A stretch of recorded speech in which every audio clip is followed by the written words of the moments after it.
Thanks for tuning in and welcome to this week's review of Shrek the Third, starring Mike Myers and Cameron Diaz. I'm dying. I'm pregnant! Oh, I am the rightful king of far, far away. The only thing you're ever gonna be king of is King of the Stupids! At the theater I went to, they had exactly 30 showings and it was playing on 3 screens and it was going every 30 minutes. I mean, that's pretty impressive. But there was only one problem. That was the only thing impressive about Shrek the Third. And now before you get all worked up and think, he's Mr. Black. He doesn't even like these kind of movies anyways. What does he know? Well, I own Shrek the box set, Toy Story, Finding Nemo, The Incredibles, and Ice Age, name a few. I own quite a few of them, so don't think that I don't have an appreciation for these type of movies. I think I saw the first real chink in the armor for the CGI movies when I saw Shark's Tale. I mean, that movie sucked. I didn't like Happy Feet either. It seemed like a mean-spirited take on Rudolph the Red-Nosed Reindeer, and how long can anyone watch a movie where the whole thing's about picking on a misfit? And I know most people liked it because the penguins are cute. Of course they're cute. That's why they made it about penguins. Especially the babies. And even I got suckered into it. I love March of the Penguins, and I mean loved it. But I've almost hated everything penguin since then. And now they had that horrible looking movie Surf's Up, which looks like a nightmarish flashback to the 80s surfing movies like North Shore. And that's a painful reminder how bad a movie can be. I think we should just pretend those movies don't exist and move on. If you've seen the first 2 Shreks, then you've seen this one already. Just remove about 90-95% of the humor, and you have seen Shrek the Third. And talk about resting on your laurels. The original Toy Story and some of the others that quickly followed were great movies. And the real key was it was just as fun for the adults as it was the kids. If you're over the age of 12, prepare yourself for one of the dullest movie experiences you'll see this year. There were several times in the movie where the kids didn't laugh at an obvious attempt at humor, and as an adult, it made me miss the good old days of Toy Story, where the story was good and so was the humor. And the story is just plain boring, and it's been done before, and it's been done a lot better. There were several times when I would say the lines of the characters before they did, especially when they were going to find the new king. I knew exactly which one was Alexander the first time I saw it. I just couldn't get into the characters and didn't find the story or humor to be remotely entertaining. I would be amazed if this film even came close to grossing as much as the second one did. Why? Because if you lose the adults, the parents will just take the kids to see another movie instead of watching this one multiple times. If a kid nags their parents enough, the parents will give in and see this movie again and again. But if the adults aren't in this movie, the box office will feel it. I just don't think they did a real good job on most aspects of this movie, considering the budget and talent at their disposal.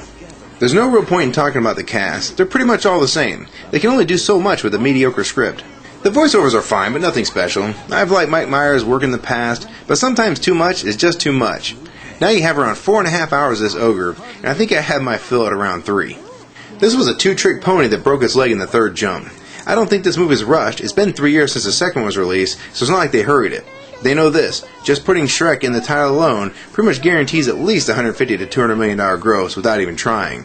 If this was the first in the series, I really wonder if there would have been a Shrek 2 and what the total box office take would have been. I just think this movie is all about images, and at this point the whole "I can't believe that was computer generated" thing has pretty much been there and done that. I'll never forget watching Toy Story and just being blown away to how real to life the characters and backgrounds were. And now it's time to up the ante and keep the CGI where it is and develop the story more. This one just thinks that we can call it Shrek and they will come, and for the most part, they're absolutely right. The second and third weeks will be the real sign of success, and I can't imagine this movie doing anywhere near as well as the second installment. I could be wrong, but I think adults just won't go for the repeat viewings on this one like the ones in the past. And that's the real key for the past CGI movies, and this one doesn't have that going for it. The only funny part for me in the first hour was when they're questioning Pinocchio, and he's beating around the bush trying not to lie so his nose wouldn't get longer. And this really wasn't that funny by itself, except for the fact that I was putting George Bush's face on Pinocchio, and that made it funny. It turned into a real politician in a hurry, and if you ever listen to politicians these days, they sound exactly like Pinocchio did at that moment. So basically, it was unintentionally funny. As for the last 15 minutes or so, it was okay, but hardly worth sitting through the first hour and 15 minutes to get there. And one of the biggest reasons for the success of the first 2 films was the music. And while this one did have a few good tunes, it just wasn't the same. And I really cringed when they played the butcher version of the Immigrant Song from Led Zeppelin 3. That was painful. I felt it didn't have enough, and then sometimes it just tried too hard. Everything was pretty much off for me. And remember, this is coming from someone who does like the previous 2 installments, though I must say I did like the first one better than the second. If you have kids, then you have no choice. You will see this movie. And if you don't, watch something else. A little advice for those adults being dragged to this movie: bring your iPod and add your own soundtrack. It'll help pass the time. I know I looked at my watch about every 10 minutes or so, and I kind of felt like I was back in school again waiting for the bell to ring. And when those credits hit the screen, I was out of there. I think you could even see a puff of smoke behind me as I sprinted toward the exit.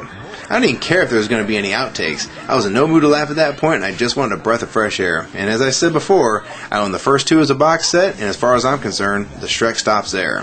For an overall rating, I give Shrek the Third 1.5 stars.